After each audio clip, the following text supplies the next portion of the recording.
Jiraiya hated Earth. She hated the smell of its thick air, the noise of its machines, and most of all the humans. To her, they were filth, crawling in mud below the clouds. She had grown up hearing stories of how humans destroyed their own world, how they polluted oceans and cut down forests. To the Ilnari Saraya's people, humans were seen as dangerous, ugly, and stupid. So when her patrol ship was sent on a scan mission near Earth's orbit, she groaned in disgust. She didn't even look down through the window.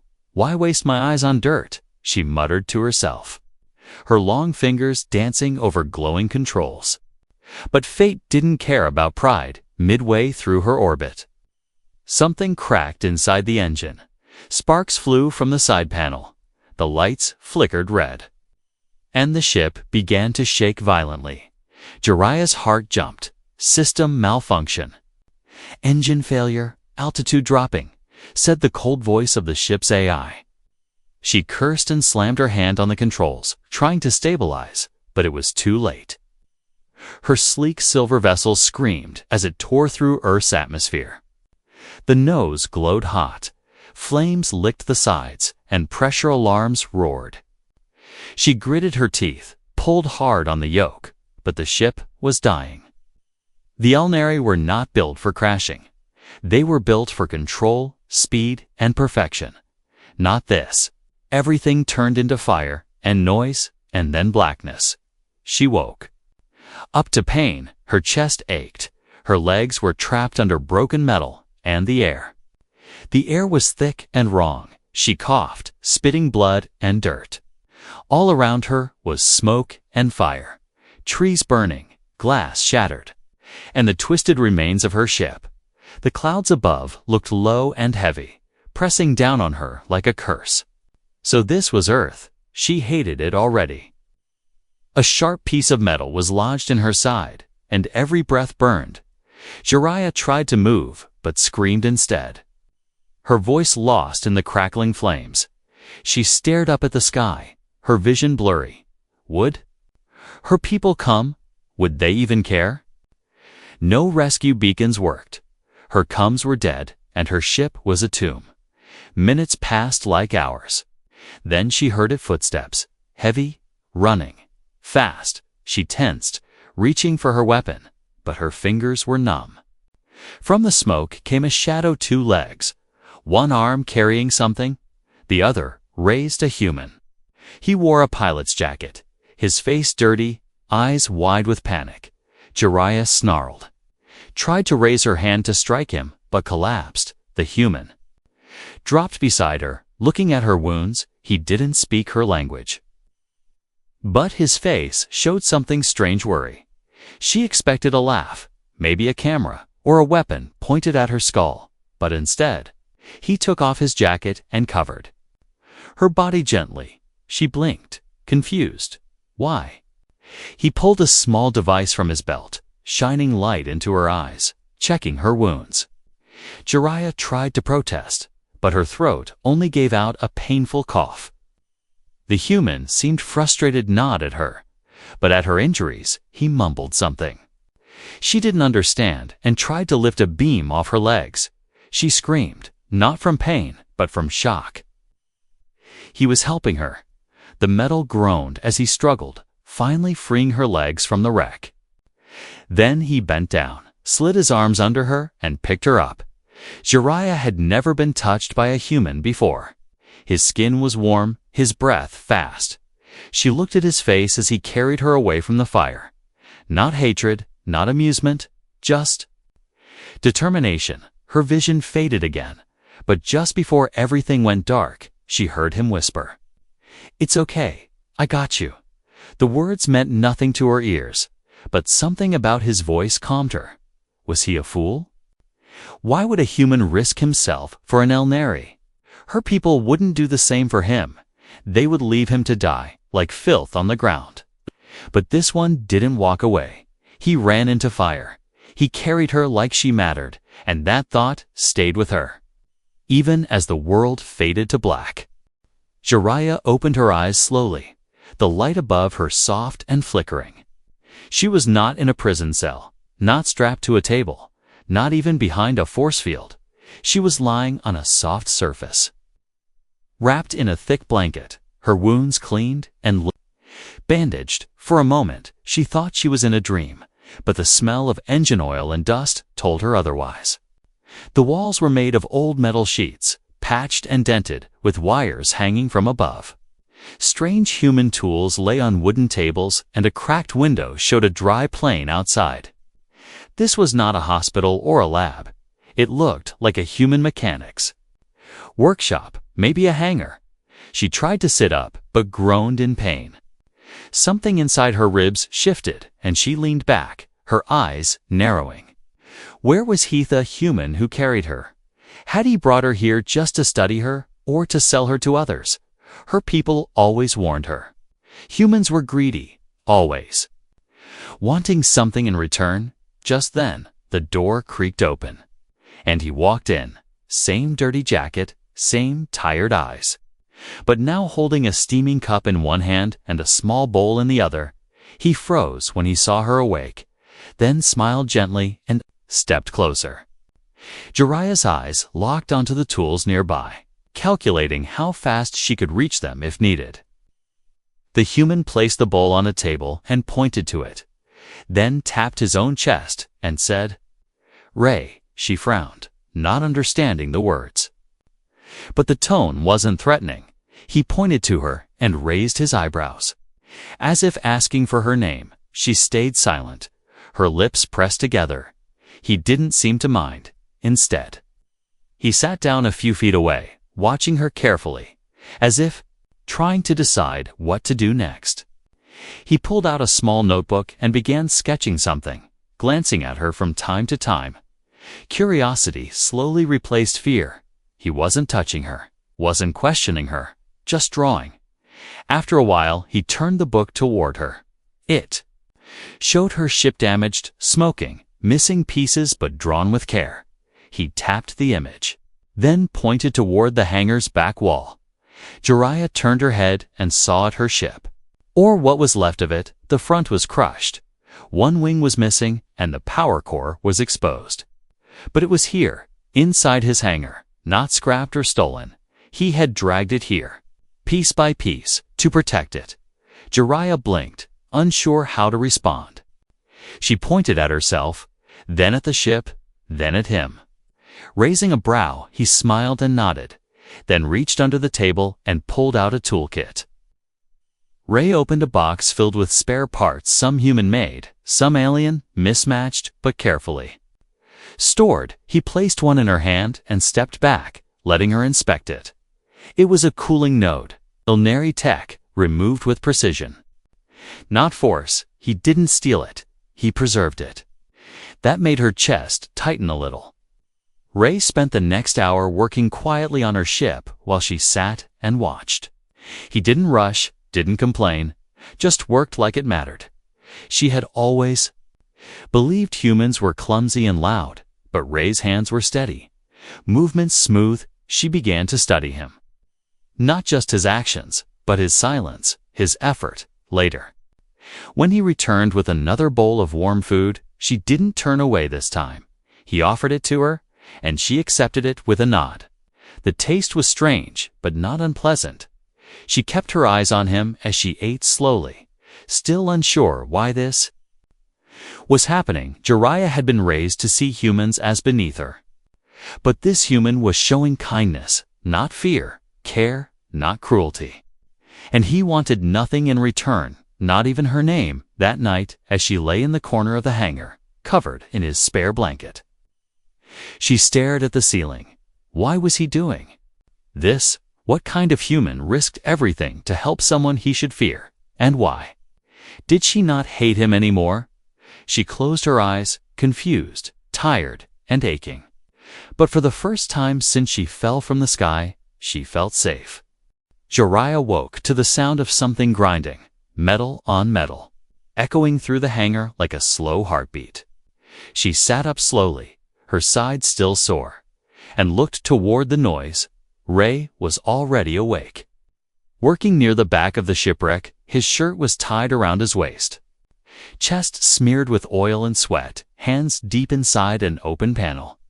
She had seen her own engineers work, like this, but never with this kind of determination. He didn't notice her watching him. He was focused, like fixing her ship was the most important thing in the world. She couldn't understand it. He was human. He should have run, or reported her, or asked for payment. Instead, he was rebuilding a ship that might never fly again. The morning sun lit up the hangar in golden light, cutting through the dust in the air. Jiraiya stood slowly, leaning on a nearby bench. Her legs still weak, she limped over to one of the tables where he had left a few parts from hers. Some human, she ran her fingers across a damaged power coil and saw the careful way he had labeled it in his language.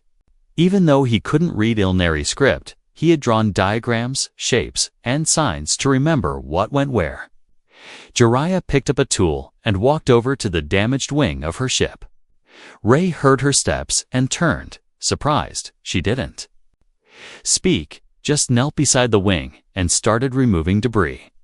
For a moment, neither of them said anything, not that they could, but they worked together. Side by side, by midday, they had made some progress. The ship still looked like a ruin, but parts of it had begun to look whole again. Rei handed her a piece of cooling conduit, and she nodded, accepting it without hesitation. There was no translator, no shared words, just small gestures, eye contact, and silence that didn't feel awkward anymore. Later that evening, Jiraiya wandered outside for the first time. The wind carried scents of metal, dry earth, and unfamiliar plants. She looked up at the sky, where her people's ships once flew with pride. Now she stood here, on the world she once called filth, watching a sunset that painted the sky in gold and violet. Rei followed a few steps behind her. Holding a small box, he sat on a rock nearby and opened it, revealing a half-broken drone with blinking lights. He tapped the side and showed her the blinking signal. It was weak. Nearly dead, Jiraiya tilted her head, recognizing the pattern. It was an Ilnari beacon, still sending out distress signals from her crash site. She stepped back, eyes wide. If her people found it, they would come, and if they saw her with a human, they would assume betrayal, or worse, contamination. They might even destroy the area just to keep their secrets buried. Rei looked at her face and understood something was wrong. He tapped the signal again, then pointed at the beacon, then at the sky. She nodded slowly, then crossed her arms and looked at him. She wanted to ask, why haven't you called your people? Why haven't you turned me in? But she already knew the answer. Rei stood and walked toward her, holding the beacon like it was nothing more than a tool. Then, without a word, he smashed it against a stone. Sparks flew, and the signal died. Jiraiya gasped, shocked. That beacon could have brought rescue, but he destroyed it for her. She stared at him, confused, angry, touched. This human had just erased their only chance of being found, and he didn't ask for anything in return. She turned away, unable to hold his gaze any longer. He stepped back, giving her space, and returned to the hangar quietly. Jiraiya stood there for a long time, watching the smoke rising from where the beacon burned in the dirt. No chains, no cage, and now no signal. She was truly free, but for some reason she didn't feel like running, not yet. The next morning was too quiet. Jiraiya woke up with a strange feeling in her chest, something heavy, something wrong. The air inside the hangar was still. No wind outside, not even the usual distant hum of Rei's tools. She sat up quickly, her muscles still aching, and looked around. Rei was gone. She grabbed a metal rod and limped toward the open hangar door. Outside, the sun was just beginning to rise, casting long shadows across the dirt and rust-colored ground. Then she saw him. Rei was standing far out in the field, staring up at the sky. Jiraiya followed his gaze and froze. A dark shape hovered in the sky, silent, smooth, and deadly. A scout drone, ill-nary design round body. For rotating fins and a glowing red sensor eye in the center, it moved in circles, scanning the wreckage from above. The wind from its engines brushing the tall grass. Her heart dropped. They had come. Her people had sent scouts to find her ore. To clean up the mess she left behind, she ran out toward Ray, shouting something in her native tongue. He turned around quickly, eyes wide, but didn't run. Jiraiya grabbed his arm and pointed to the sky, shaking her head fast, then tapped her wrist and mimicked a countdown. He didn't understand the words, but he got the message. The drone could detect her ship's old signal if it found proof she survived. It would send data back to the fleet, and once that happened, this place would be marked for destruction. Ray looked at her, then at the damaged ship still inside the hangar. Without wasting a second, he ran back. Jiraiya followed. Her breath sharp in her throat, inside the hangar. Ray pulled out a toolkit, wires, and an old human shielding pad. Jiraiya grabbed the exposed power coil inside her ship and began yanking out key components. The signal core was still warm, still active. She quickly started cutting wires. Hands shaking, Ray brought over a heavy sheet of metal and dropped it over the signal array. Hoping to block any last emissions, the drone passed overhead again. This time slower. Its red eye scanned the hangar, the field, and the trees. It paused. Hovering in place, Jiraiya stood still, holding her breath. Ray moved to the side, gripping a crowbar tightly, ready for anything. The drone's red eye narrowed into a thin slit of light. It had noticed something. Jiraiya reached for a flare gun. On the table, human tech, old but still useful. She fired it away from the hangar. Toward the hills, the flare burst in the sky, bright and loud. The drone turned instantly and shot off in that direction. Chasing the false signal, they had seconds, maybe minutes. Jiraiya turned to Ray and pointed to a tarp near the wall. Then to the ship. He understood. Cover the wreck. Hide it. Erase every sign of her presence. Together, they pulled sheets over the ship, wiped off tool marks, and kicked sand over the oil trail. Ray even grabbed paint and sprayed over a few alien symbols, blending them with old human warning signs. By the time the drone circled back, the hangar looked like a junkyard again. They both stood silently under the broken roof, watching through a gap. The drone floated there, scanning, silent, deadly. Then, without warning, it dropped lower. A soft hum filled the air, and a beam of red light scanned across the ground. Jiraiya grabbed Ray's hand and pulled him into the shadow of a wall. They were close now, closer than they had ever been. Ray's breathing was steady, but tense, his eyes locked on hers, waiting for a signal. The drone hovered for another minute, then slowly rose and flew off toward the sky. Its red eye faded into the clouds, and the silence returned. Jiraiya let out a long breath and dropped to her knees. Ray knelt beside her, offering a flask of water. She took it, her hands still shaking. That night, they sat beside a small fire behind the hangar. Both quiet, both thinking. Ray didn't ask questions, didn't speak of what had happened. But Jiraiya did. For the first time, she looked at him and said, slowly, clearly, "Thank you."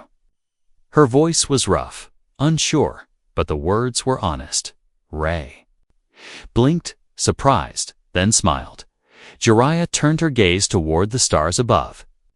They looked smaller now, distant. The sky that once made her feel powerful now felt cold. She wasn't sure where she belonged anymore. But one thing was clear. This human, this planet, they weren't filth. Not anymore. Ray didn't sleep that night. He sat by the fire, tools in his lap, eyes scanning the dark sky every few minutes. Jiraiya rested inside the hangar, but she wasn't truly asleep either. Her mind spun with warnings from childhood what to do if a human touches your ship. Your skin, your life. But none of those lessons matched what she had seen from Ray. When the sun rose, red and quiet, They both stood at the edge of the field, staring at the horizon. There would be more drones. Maybe not today, maybe not tomorrow, but they would come. Her people didn't forgive mistakes. They didn't leave soldiers behind. They erased them. Jiraiya turned to Rei and pointed at the broken ship. Then at the sky, then drew a line across her throat. He understood. If they stayed, they would both die. He didn't speak, but he nodded. Walked to the back of the hangar and pulled off a large dusty cover. Underneath was an old Earth fighter jet. Its paint peeling, its wings cracked, but it looked strong. Jiraiya raised an eyebrow. Surprised, she walked around it. Touching its sides, checking its shape. It wasn't beautiful, but it was real tough, built to survive. Rei climbed into the cockpit and tapped the controls. The lights flickered on, faint but alive. He looked at her. One hand stretched out. Waiting, she paused, heart racing, getting into a human aircraft. Trusting him to fly them out, was this bravery or madness? But she took his hand and climbed in. They had no real plan, no destination. Jiraiya just knew they had to get away from the signal zones, from the satellite lines, from the Ilnari sweep path. She loaded a few energy cells into the back of the jet and placed one small weapon on her lap, just in case. Rei flipped switches, muttered something like a prayer, and the engines roared to life. Dust blew out in all directions. Old metal shook, and the jet began to move. Jiraiya looked back one last time at the hangar, the strange, broken home that had kept her safe. Then the wheels lifted off the ground. They were flying. The jet was not fast, not smooth, but it held. Together, Rei flew low beneath the radar. Cutting across wide plains and mountain ridges, Jiraiya watched the sky above, looking for shadows, red lights, or sudden pulses, signs of Ilnari pursuit. Hours passed, and still, the sky remained quiet. Near dusk, Rei pointed to a shape in the distance, a crash site. Her original ship's final resting place. Jiraiya nodded. They needed the black box. The memory core, maybe even some communication data, if they could find it before her people did. They might erase the record of her survival. The jet landed roughly, skidding across dirt and stone before coming to a stop. Smoke still rose from parts of her ship, bent and rusted from days of exposure. But the black box was deep inside. If it hadn't been taken already, it could still be intact. They moved quickly. Rei with a crowbar, Jiraiya with a pulse gun. They climbed through the twisted hull, past seats ripped from the floor and wires. Hanging like vines, she led the way, every turn familiar, even in its destroyed state. In the rear chamber, she found it glowing softly, blinking green, the black box. She reached for it and twisted the lock open, pulling it free.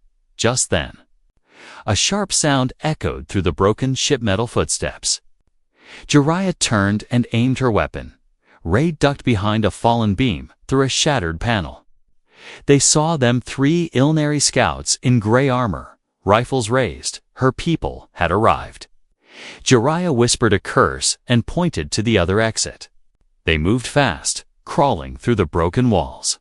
The black box secured in a bag, but the scouts were fast to one, spotted them, shouted something in her language, and fired. A blue bolt slammed into Rei's shoulder, and he fell, groaning in pain. Jiraiya screamed, firing back wildly. One scout dropped, but 2 more advanced, forcing her to retreat behind the wreck. She knelt beside Rei, pulling him up, dragging him with everything she had. He was heavy, bleeding, but still awake. They stumbled into a rocky trench behind the ship. Hidden for the moment, Rei coughed, his breath rough. Jiraiya held his face and growled. "Don't you die?" He smiled weakly, eyes full of something strange, trust. She checked. The wound burned, but not deep. He would live if they escaped. Now she looked at the sky, then at the bag holding the black box. They had what they came for. Now they just needed to survive. The night air was cold in the rocky trench. Jiraiya crouched beside Rey, her body tense. Weapon gripped tight. The Ilnari scouts were still out there, searching the area slowly. Moving through the wreckage with caution, she couldn't risk a signal, not even a whisper. One wrong sound could mean death for both of them. Rey leaned against the rocks, eyes half closed, hand pressed to his shoulder. The wound was bad, but he was breathing. Jiraiya tore a strip of fabric from her belt and wrapped the burn carefully. He winced but didn't cry out. The black box sat between them, pulsing faintly with green light. It held everything: flight path, damage reports, last orders from her command. And something else, something she had never seen before. Before the crash, her ship's AI had detected an encrypted message from orbit. A direct command override protocol. Return to base for questioning. Jiraiya pulled out a scanner from her suit and connected it to the black box. The screen lit up, displaying lines of code, mission logs, and audio clips. She skipped past the technical data, past the recorded engine failure, until she found the message. She tapped it. The voice played softly. Jiraiya has shown signs of independent thought. It said coldly, she is to be redirected, observed, and if necessary, terminated. Jiraiya froze. She played it again, slower this time. Terminated. Not rescued, not helped. Her own people had planned to erase her. She felt like ice had filled her chest. They didn't care about her. She was a tool, nothing more. Rey watched her face as she stared at the screen. She didn't explain, but maybe he understood. Her silence was loud enough. A sound above them snapped her back. Into focus footsteps. The scouts were getting closer again. She couldn't stay here. She needed to protect Rey. And now she knew going back to her people was no longer an option. She helped Rey to his feet, looping his good arm over her shoulders. They moved slowly through the trench, staying low, using shadows and broken rocks for cover. Ahead was the fighter jet, barely visible under moonlight. They were almost there when one scout spotted them and shouted. Jiraiya didn't hesitate. She turned, aimed, and fired. The scout fell, but another fired back, a bolt scorching the ground near her feet. Rey stumbled, but she pulled him forward. Teeth clenched. One more push, just a little farther. They reached the jet, and Jiraiya shoved him inside. She slammed the cockpit shut and jumped in beside him. Another bolt struck the rear of the jet, shaking it. She hit the ignition, hands flying across buttons Rey had shown her. The engine sputtered, then roared to life. Dust flew everywhere as the old machine lifted off the ground. The scouts fired again, but the jet was already rising into the sky. Jiraiya didn't breathe until the clouds swallowed them. Rey groaned beside her, eyes fluttering. She reached over and placed a hand on his chest, feeling his heartbeat, still alive. Hours later, they landed in a quiet canyon far from the crash site. Jiraiya dragged him into a small cave and built a fire. The sky was dark above them, stars scattered like broken glass. Rey slept beside the fire, breathing steady now. Jiraiya stared at the black box in her hands. She thought of her home, her command, her training. All of it meant nothing now. The only one who had treated her like a person was lying on a blanket made of old flight suits. A human, a man who had every reason to fear her, but who never ran, never gave up. She looked down at her wrist, at the Ilnari crest burned into her skin. She pressed her knife to it, paused for a second, and then cut. Not deep, just enough to scrape the mark away. It stung, but she didn't flinch. That night, under the stars, Jiraiya made her choice. She would not return, not to the ship, not to the orders, not to the lies. Her people had left her behind. Rey had lifted her up, and now she would fight for him. Morning came slow and quiet. A cool breeze drifted through the canyon, carrying the scent of rock, ash, and dry grass. Jiraiya sat by the fire, sharpening a broken blade with calm hands. Ray still slept beside her, his face pale but peaceful. She had watched over him all night, her weapon close, her ears sharp. The black box sat behind her, its light now dark. She had destroyed it before sunrise crushed it beneath a heavy stone. No more data, no more tracking. Her people would search. But without that box, they wouldn't know where she was or who she was with. Ray stirred, groaning softly. She turned quickly and helped him sit up, placing a hand behind his back. His eyes blinked open slowly, and he gave her a tired smile. He tried to speak, but his voice cracked from thirst. She handed him a flask and nodded, watching him drink. There was peace in the silence now. No more scouts, no more signals. Just the two of them, alone in a forgotten place. Ray pointed at the sky, then at the fighter jet parked behind the canyon wall. It still worked, barely, but Jiraiya shook her head. They couldn't run forever. It was time to stop hiding. She stood and walked to the edge of the canyon, looking out across the endless land. She could see smoke in the far distance, maybe from a human outpost, maybe from her people. Either way, it didn't matter. She wasn't going back, not as a soldier, not as a tool. Ray joined her, limping slightly, his arm bandaged. He stood beside her, not asking anything, just waiting. She turned to him, opened her mouth, and for the first time spoke slowly in his language. "I stay," she said, tapping her chest, then pointing at the canyon. Here, Ray's eyes widened. He looked at her. Really looked at the cut mark where her Ilnari crest used to be. The decision in her eyes. Then he nodded. He reached into his pack and pulled out an old communicator. It's signal weak, but still working. He pressed a few buttons and sent out a short distress message, not to his military, not to the government, just a simple request. Pilot down, requesting peaceful pickup. Jiraiya raised an eyebrow, but said nothing. She knew what it meant. He was asking for help. Yes, but also sending a message to anyone listening. No threats. No war, just survival. An hour later, the sky rumbled. Jiraiya stepped forward, shielding her eyes as a small Earth transport vessel hovered into view. It wasn't military, just a medical evac team, arriving late but arriving. They landed carefully in the canyon, dust rising as they stepped out. Weapons lowered but ready. Ray raised both hands. Standing in front of Jiraiya, the team looked confused. An alien with him, wounded but calm. One of the officers stepped forward. Holding a scanner, Jiraiya took a breath and stepped out from behind Ray. She held no weapon, only her broken crest in one hand, the symbol of what she left behind. "I'm not enemy," she said slowly, voice strong but steady. "I'm with him." The officer looked at Ray, then back at her, then slowly nodded. No one fired, no one shouted, no one dragged her away.